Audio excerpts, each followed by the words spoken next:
This is Limitless Spirit, a practical, inspirational, and thought-provoking weekly podcast about the impact of faith and Christian identity in today's world.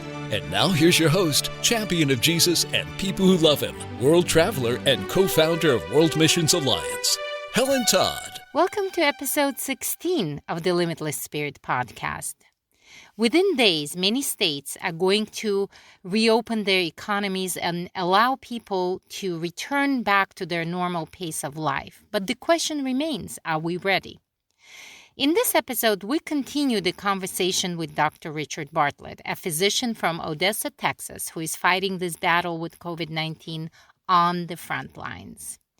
We will talk with Dr. Bartlett about the importance of placing the decision on the type of treatment necessary for the patients in the office of a physician rather than politicians.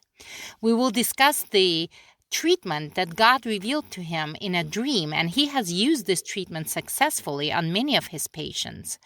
We will discuss the problems with putting our hope in the development of a potential vaccine, and how can we move forward with this pandemic without fear. Hello, Richard. Welcome again on the Limitless Spirit podcast. Thank you, Helen. So, in our last episode, you started telling a story of a couple that you treated who were both diagnosed with COVID-19, but too late, and to the point that the wife, who had a pre-existing asthma condition, had to be hospitalized and ended up in a critical condition. Yes, and so I have learned a lot that is contrary to what the CDC protocols and recommendations are through practical experience with patients. And this is a case in point. This lady ended up on a ventilator and was in the hospital, in the ICU on a ventilator for 9 days.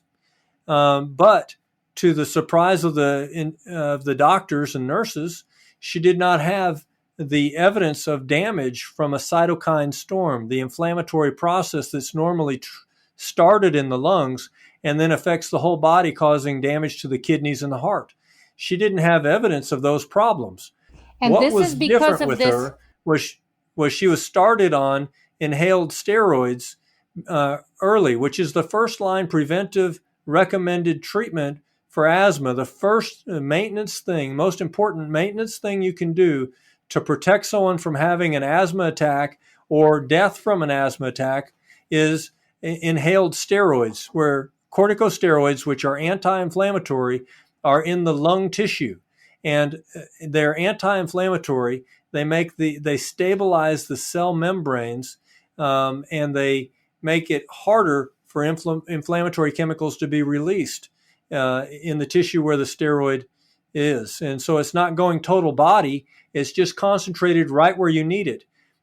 COVID-19 is a disease where you have a virus trying to trigger an inflammatory process to damage the whole body, but the source of the inflammation starts in the lungs. And so I had started her on inhaled steroids, which is totally appropriate for her because she has underlying asthma. I believe that is why they were shocked to see that she does not have damaged total body from an inflammatory process attacking all her organs. And so did you start treating her with these steroids before she was hospitalized? Yes, I started that, but because she had underlying asthma, and this is a respiratory infection, she ended up having to be put in the hospital. And then being on a ventilator for a while, but she didn't have all the damage that is being reported on other patients with COVID-19 that are on a ventilator. So after that, now she's total recovery, symptom-free at this point. But she went home, and her husband have 3 children that live in the house with her. Another recommendation from the CDC, this is their criteria that they've set for us to follow, is that if someone is suspected of being a carrier of COVID-19, if they'll stay in self-isolation for 14 days, that's the magic number that they came up with, 14 days and no symptoms, then they can be deemed disease-free, not contagious, not a risk to society, and they are therefore released. Well, these three children were in the house for 30 days with these parents, one of which was in the hospital in the ICU on a ventilator, and both of the parents were positive carriers. So these children never had symptoms. The parents were told by the county health department that we're not going to test your children because your children have been symptom-free, and the CDC criteria says that all we have to do and how we make this decision is we just wait 14 days without symptoms so they can go out in the public. I talked to the parents, and we decided together that the children should be tested. Two of the children tested positive, meaning they were contagious and they were a risk to other people. They were symptom-free, which is wonderful, but they were contagious. So that was a game. That was a game changer for our local county health department, because when they found out that, they told the parents, we don't know what to do. We didn't know this could happen. I'm going to have to check with our authorities, the people that are above us, and see what we need to do. Well, now this one county health department in the United States has decided that they're going to test everybody that has been in close contact, and that's very close contact, for 30 days in-house with two people that were sick with symptoms and tested positive. They're going to test everybody to make sure they're symptom-free. So that's a policy change on a local level as a result of what we've uncovered. That is wonderful. So how do you sum up that divine strategy that God revealed to you in a dream? Well, here's the summary of it. I understood that this is a respiratory viral infection that hits the lungs, attaches to receptors in the lungs, and triggers an inflammatory process that, if unchecked, in some people will lead to multi-organ failure really quickly. Not in everybody. Some people have no symptoms, like these children. And so what I also understood was that you target, the treatment plan is to target the inflammatory process that starts in the lungs, and to use an antibiotic that is that has antiviral activity. That is counterintuitive. Every doctor has been taught for decades that antibiotics only work on bacteria. And if someone has a respiratory viral infection, it's bad medicine to give them antibiotics. But in the NIH, where Dr. Anthony Fauci is a leader, they had a study that came out showing antiviral activity with an antibiotic, the Z-Pak, azithromycin, that President Trump recommended. Interesting that is actually antiviral against, it's been proven in that article by the NIH to be antiviral against influenza A and B, even against H1N1. The H1N1 swine flu of 2009, it was tested against and had antiviral activity. It has antiviral activity against other infections that could lead to death by pneumonia, including parainfluenza 1, 2, 3, and 4. It has in the research, it has evidence in this article of antiviral activity against respiratory syncytial virus, RSV, that kills children from pneumonia. If they're under 5 months old, it's a high fatality rate, and it has antiviral activity against RSV A and B. It has our antiviral activity in the research over the last 20 years. There's antiviral activity that's been proven to decrease the viral load for HIV-1, RSV, which is herpes simplex virus. And so So why And do you then, think there is such opposition to this treatment that President Trump mentioned repeatedly? Because you're not the only doctor who is concerned about this political interference into medical treatment. There was a Dr. Jeffrey Singer, and he's the Cato Institute fellow and a general surgeon as well. And he says that medical treatments have traditionally been a private decision between patients and doctors, but now it seems like the politicians choose what the treatment should be. Why do you think that is happening? well, I'm concerned there might be an agenda that's not medical, because we have 14 articles that can be readily found by anyone on the internet. And some of those articles they're in virology journals. Some of them are reported by the NIH, showing antiviral activity with these medicines. When you look at the combination that President Trump recommended of hydroxychloroquine, it's used for malaria, it's used for rheumatoid arthritis and lupus. It decreases the inflammatory response. It modulates the immune system. It helps people not have symptoms of rheumatoid arthritis where the immune system is hyperactive and attacks its own body.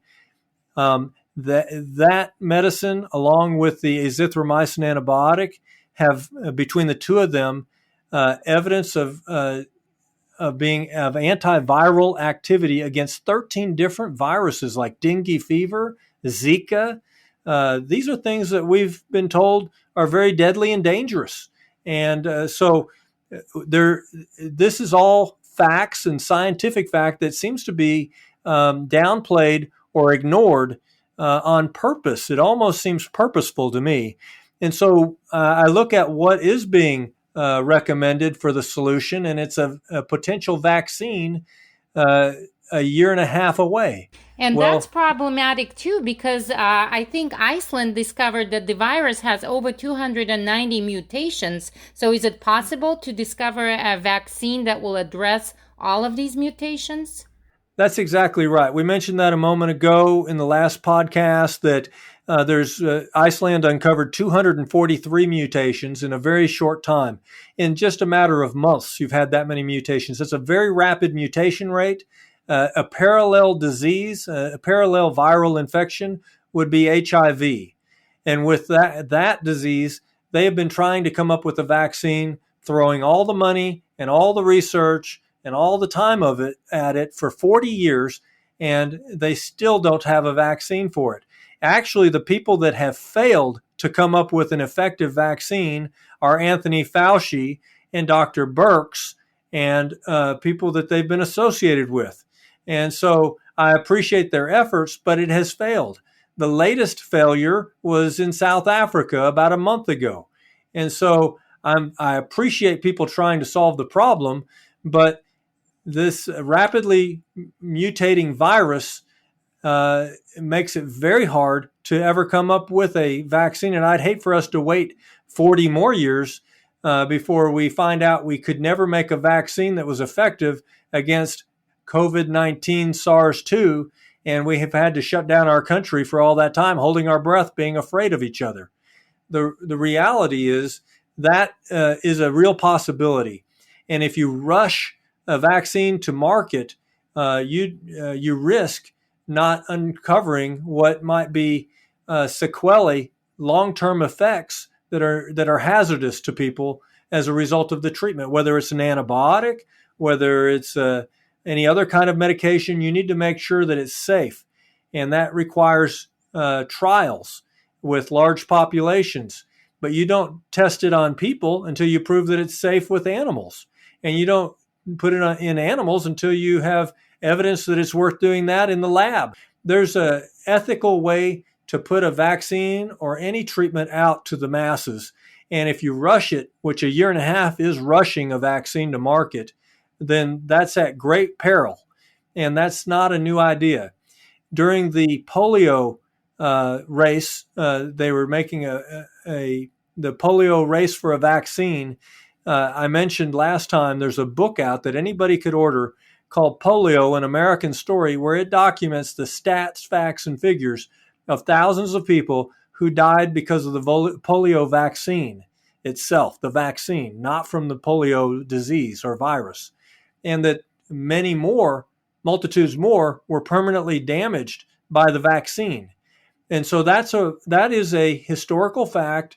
That's a part of our American medical history. That's a great possibility point. with a vaccine that's pushed out too early. In the last episode, you mentioned that one of the big problems and obstacles in really getting a real breakthrough in this situation is insufficient testing, or better say, insufficient testing guidelines that were put out by CDC. So yesterday, President Trump released the new guidelines for testing, but apparently he's pretty much leaving it up to individual states to set up specific guidelines for testing. How do you think this is going to work? Well, again, whether you're dealing with cancer, where you detect early and you treat early, or whether you're dealing with pneumonia or the flu. Let's talk about the flu, a respiratory viral infection. If you test early, and right now there's no obstacles to getting a flu test. If someone comes in and they think they have the flu, they can request a flu test. A doctor can get a flu test without any obstacles. But with the COVID-19 SARS-2 test, there are still obstacles to getting the test. Even though we have unlimited testing possible, we have obstacles to getting the testing still. We need to make sure, just like we have the ability to, as doctors, to order a test for someone we think has the flu, we should not have obstacles of the, quote, CDC criteria for testing in the way of us doing a correct test on a person. Those are still in play. Unfortunately, those are still, if you go to most health departments in the United States or county hospitals, they're going to say we're following the CDC criteria. And if the patient doesn't have a fever, cough, shortness of breath, then that person is not going to get tested. Even if a doctor says this person needs to be tested, even if a patient says, I want to be tested, they will be sent away. So we need to remove the CDC criteria for testing that has been proven to be wrong, false, invalid. Because if you delay the testing, you delay the treatment. Some of the states are still reporting, like the state of Missouri, where we're in, they're still reporting the shortage of tests available. They said 25 hospitals out of 150 in Missouri do not have sufficient tests. So where do you... Okay, let me explain. I'll explain that there's not a shortage of testing ability. So reference labs like CPL or LabCorp, or there's another large lab that also can do mass testing. They can do tens of thousands of tests a week, but you got to have a setup for a swab to be done to get a specimen. Once a swab is done at a local facility, they ship it to the reference lab, and within 48 hours, there's a turnaround of 48 hours on these results. They can do the testing if the swabs are sent. But the first obstacle is many of the county facilities and state facilities are saying you have to meet these criteria, which are not valid. I've been proving with real examples, and other doctors have as well, that someone can have SARS-2, COVID-19, and not have a fever, cough, and shortness of breath. And if it's not treated long enough, they could die from it, from the inflammatory process causing multi-organ failure. So the key is early testing. And also, didn't you mention that the age is not necessarily a criteria, because it can be just as deadly for someone of a younger age than it is for an older age? Yes, there was a 13-year-old that died. There was an 8-year-old that died. These are cases from other countries. So that's not being talked about in our mainstream media, and should be. It's valid information. We have in Midland, the first person to die had no comorbidities, had no health problems, was on no medicines, like I mentioned in the last podcast, was extremely healthy, had no cough, fever, shortness of breath, but he died. And I believe that what we're seeing happen in New York City, in Spain, in Italy, in China, is because they're following the pattern that China has established of we're only going to test and treat the people that are deathly sick. So and the truth is, most people will not have symptoms. Most people will not get deathly sick. But for those people that are at risk of having an inflammatory process start to be triggered out of control, even if they are young, even if they have no health problems before, those people need to be tested early and treated early, and they will live more likely if they're treated early. And so I'm telling you a fact. There is unlimited testing possible at the reference labs. The problem is many hospitals are not setting up, and it's a choice, to do the testing. And if they do the testing in our city, we have 120,000 population, but they're only set up to do one test at a time from 9 a.m. to 1 p.m. and Monday through Friday. That's not adequate access to testing. There are some other resources now that have become available for testing, and so thank God for that, because that's helping people get tested earlier and treated earlier. That's the key. And so what we're seeing in South Korea, in Singapore, in Hong Kong, in Iceland, where they've only had 10 people die, in Singapore, they only had 14 people die so far, for a whole country, where they have open society, open schools, open restaurants, normal freedom of to gather in those countries, and in Sweden, they're open city. The people have their personal freedoms, and they're able to run their countries, and they don't have people dying because they're doing testing, not following the arbitrary CDC criteria. So that means that the people that might die from this are tested earlier, and they're treated earlier. And that's why only 10 people have died in Iceland so far. That's why only 14 people have died in Singapore so far.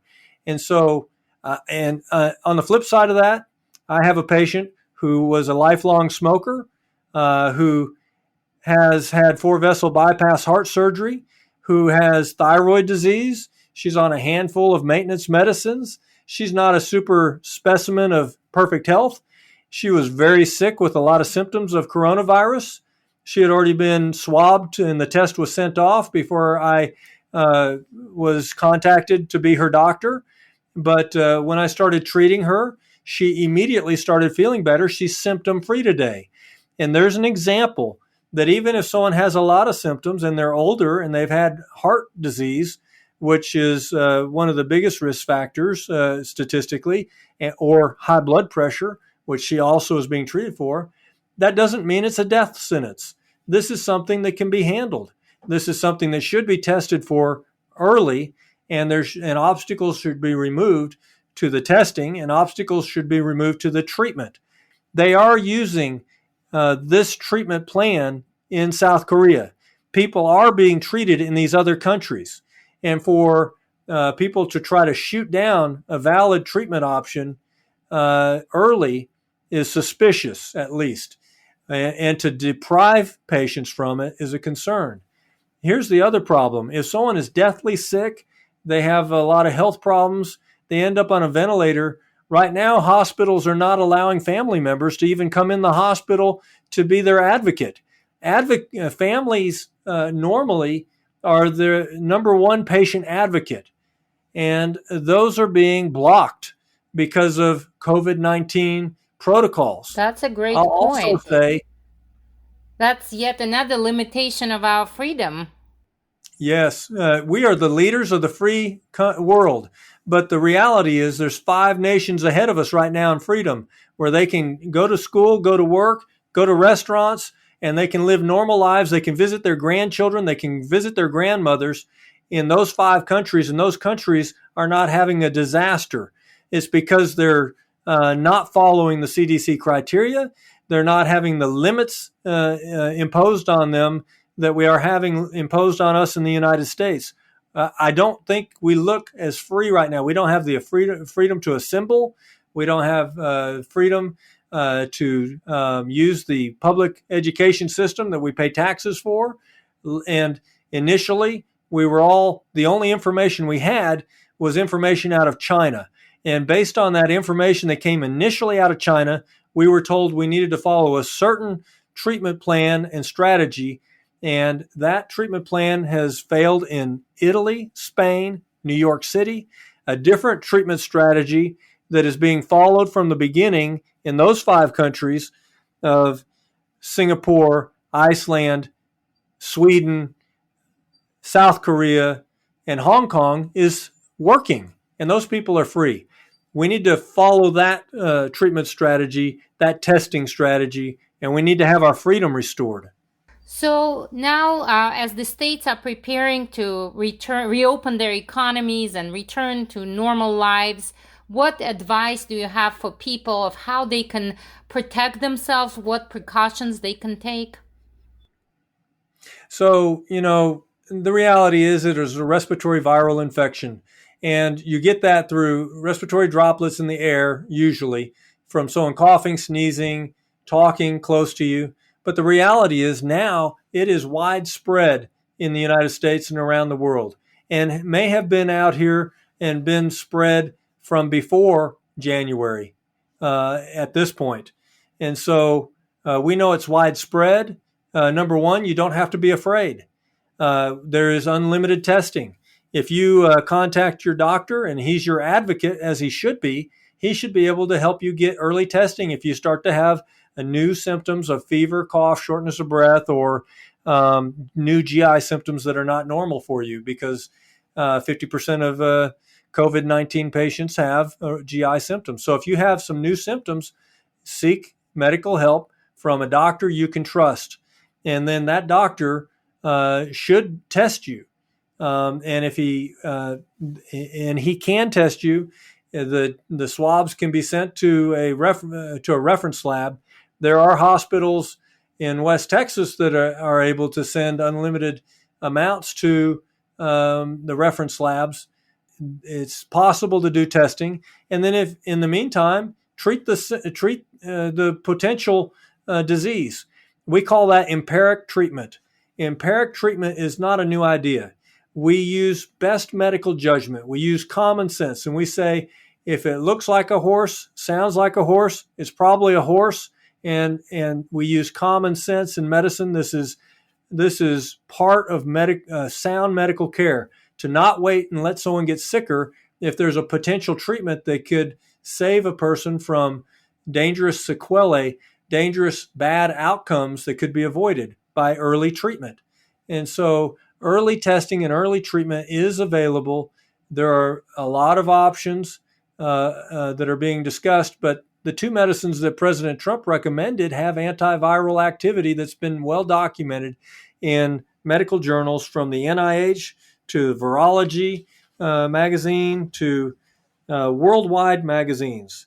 And so people can be encouraged. Don't be in fear. If you're a Christian, Psalm 91 makes it very true, very plain that God offers a promise. If you'll read Psalm 91, he not only protects you from the plague or the pestilence, which this would fall under the line of a plague, and President Trump called it a plague. It is a plague, but it also protects you from terror, the terror that stalks. That's a great point. Is listed in Psalm 91. So Christians have promises. God keeps his promises, and he also meets our needs in a practical way. He told Joseph, store up practical, tangible food for people because there's going to be a famine. There are provisions. We're not without help. We're not without hope.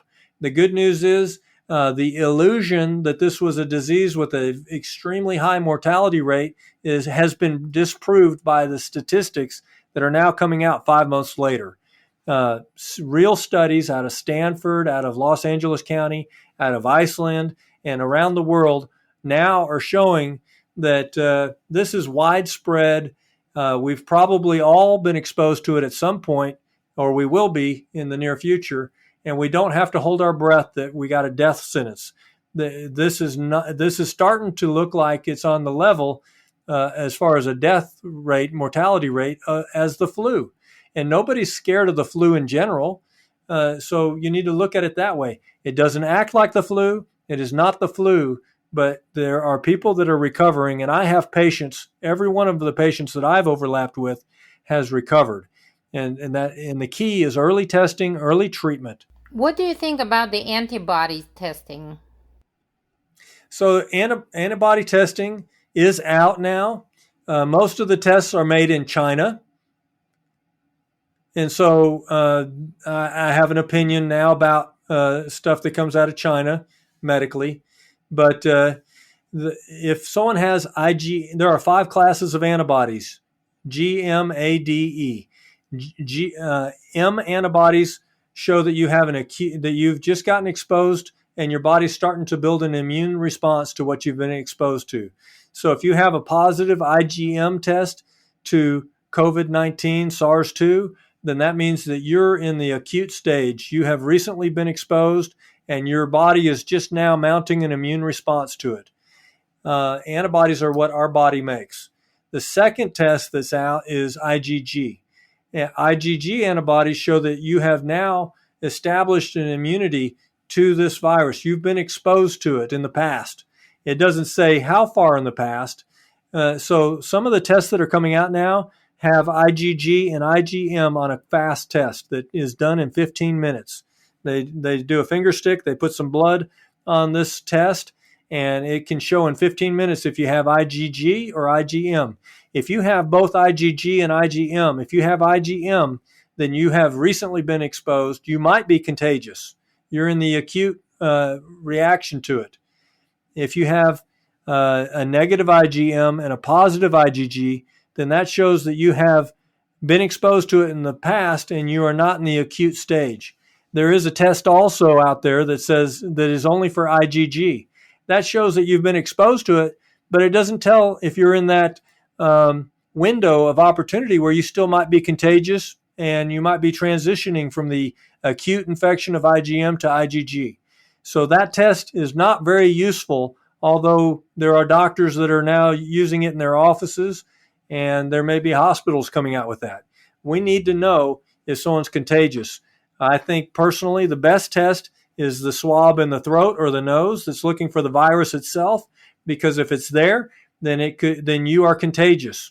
And if it's not there, then you're not contagious.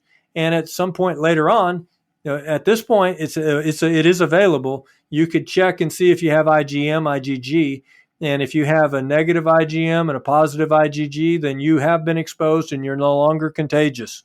And so there's the value in that test.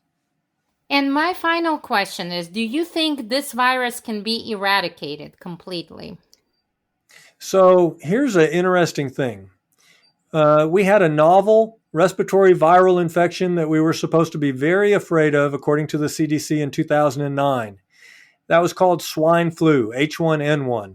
And it was acting in a way that most viruses don't act. And we were supposed to be afraid, but we did not shut down our economy. We did not tell everyone to shelter in place. We didn't tell people that were healthy that they should be quarantined, which is not medically sound. And you know what? Our country survived it just fine. If someone started to have a problem with that, we have medications and we have medical therapy and plans that we can use. That has come around again. That was 2009, and in 2020, the flu virus that is going around for the winter of 2019-2020 is H1N1-09, literally the exact same virus. And you know what? No, you don't hear the CDC talking about it this time, and you don't hear about how people are dropping like flies from the flu. Why is that? Why are they not talking about it if it was such a big deal in 2009 and it's come around again? We have coronaviruses that have been around, thousands of coronavirus strains that have been around for a long time. And this particular strain is new. It's novel, just like H1N1 was a novel virus. We may see another wave of SARS-2, COVID-19 coming around. But if you test for it, and we should have a rapid test for it from this point forward, doctors can do, if someone comes in with a cough, fever, sore throat, and shortness of breath, we could do a strep test, we could do a flu test, and we should, from now on, be able to do a COVID-19 SARS-2 test. And if they test positive for that, then we treat it early. And we should not have barriers to the quick testing in the future. And so we don't have to be afraid in the future, as long as our economy continues to stand and our country is allowed to make sound medical decisions, and we don't have interference between doctors and their patients, who are the two entities that should be involved in the medical decision making. We will be just fine. We've been fine in other situations. Sounds like a great plan to me. Thank you so much, and best of luck to you in that war with COVID-19 that you're fighting on the front lines. I'm not afraid anymore, Helen, and no one else should be either. Thank you for tuning in to this episode. I believe that Dr. Bartlett has a very solid plan, and I hope that it will be implemented by more physicians and hospitals all across the country. I agree with him wholeheartedly. We do not need to fear. God gives us all the resources that we need to win this battle. If you enjoy Limitless Spirit podcast, I want to encourage you to consider supporting us. These episodes do cost money to produce, not a whole lot of money. We spend normally about $85 per episode. There is a link in the show notes. This link is rfwma.org/forward-give. And you can click on it and send us a donation, or even consider sponsoring us on a monthly basis. We definitely appreciate whatever the amount that you can donate to sponsor us. Also, tune in for the next episode. We will talk about the problem with depression during COVID-19, who is at risk, and how we can help our loved ones and prevent unnecessary tragedies. Until next time. Thanks for listening to Limitless Spirit with Helen Todd, produced by World Missions Alliance. Are you ready to step out of your comfort zone? Do you have a passion to help people and share your faith across the globe? Visit our website, rfwma.org, and get involved in the Great Commission through short-term missions. We hope you'll leave a review and check out other episodes. We'll be with you in a week on our next episode of Limitless Spirit.